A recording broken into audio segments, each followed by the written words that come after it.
Quetta versus Peshawar मतलब Babar versus आमर, who is a real king? Comment section में ये भी जरूर बताइएगा। बट फिलहाल पेशावर ज़ल्मी को इकट्ठे ही 80 रन से हार। अस्सलाम वालेकुम गाइस, आइजन स्पोर्ट्स में खुश आमदीद।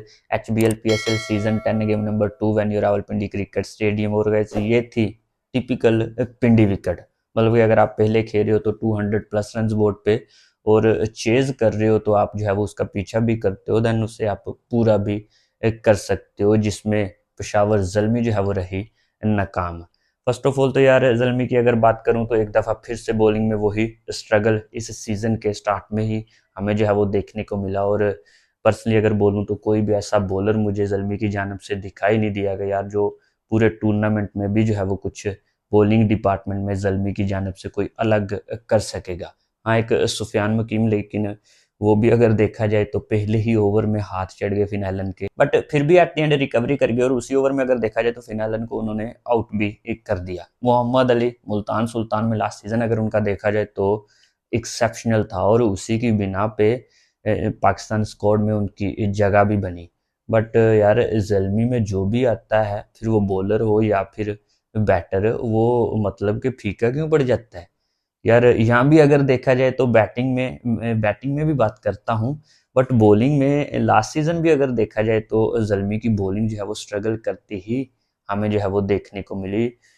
जितने भी रन्स जो है वो बोर्ड पे लगाती थी या तो पूरे, और जितने भी पहले अगर बॉलिंग करती थी तो 200 प्लस रन्स खाते ही ऐसे हैं कि फिर पूरा करना जो है वो मुश्किल। और आज भी इस सीजन में भी देखा जाए तो कुछ भी जो है वो चेंज नहीं हुआ, पहले ही मैच में वही चीज़ जो है वो दोबारा से हमें देखने को मिली। देन यार बात करूं ज़ल्मी की बैटिंग की भी, तो यार बाबर की टीम में आते ही बैटर्स को भी ऐसा क्या हो जाता है? मतलब नो डाउट बाबर जो है वो आज नाकाम रहे, पहले ही ओवर में मोहम्मद आमर का शिकार। और ये अलग ही किंग्स राइवलरी जो है वो चल रही है, और अग्रेशन जिस तरह से मोहम्मद आमर ने बाबर आजम को आउट करने के बाद दिखाया, और आई थिंक बनता भी है। मोहम्मद आमर वैसे ही जो है वो अपने अग्रेशन को लेके काफ़ी माने जाते हैं, चर्चाओं में रहते हैं। और फिर बाबर आजम की विकेट, ऐसी विकेट की इम्पोर्टेंस जो है वो कोयटा ग्लैडिएटर भी जानती है, और मोहम्मद आमर खुद भी जो है वो जानते थे कि कितनी इम्पोर्टेंस है। और बाबर को आउट करना फिर अलग ही आप जो है वो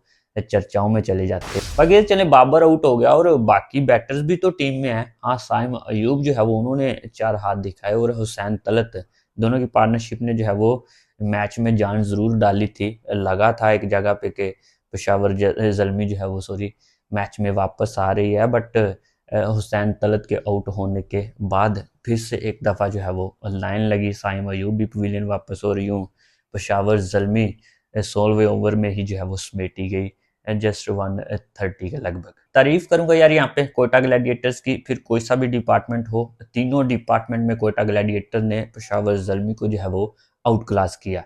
सबसे पहले बैटिंग की अगर बात करूं तो Zalmi win the toss elected to field. और नॉर्मली जैसे मैंने लास्ट वीडियो में भी डिस्कस किया है कि पिंडी में अगर आप मैच खेल रहे हो तो यही कुछ आपको जो है वो देखने को मिलेगा। जो भी कप्तान टॉस जीतेगा रन चेज की तरफ ही जाएगा।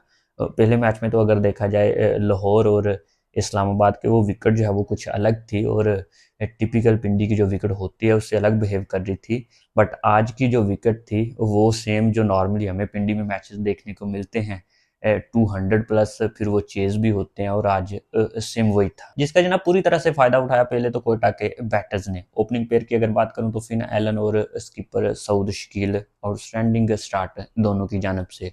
और फिन एलन तो जैसे जो है वो आज दरम बरम करने आए हुए थे। आई थिंक 25 बॉल पे 53 रन की इनिंग, वो तो सुफियान मकीम को एक ओवर में काफ़ी रन जो है वो आ चुके थे फिर भी। और मॉडर्न डे क्रिकेट में ऐसे बैटर्स से हमें जो है वो यही कुछ देखने को मिलता है। ये नहीं कि 10 रन आ गए, बाउंड्री आ गई है तो जी स्ट्राइक रोटेट करो, ये उन बैटर्स में फिन एलन।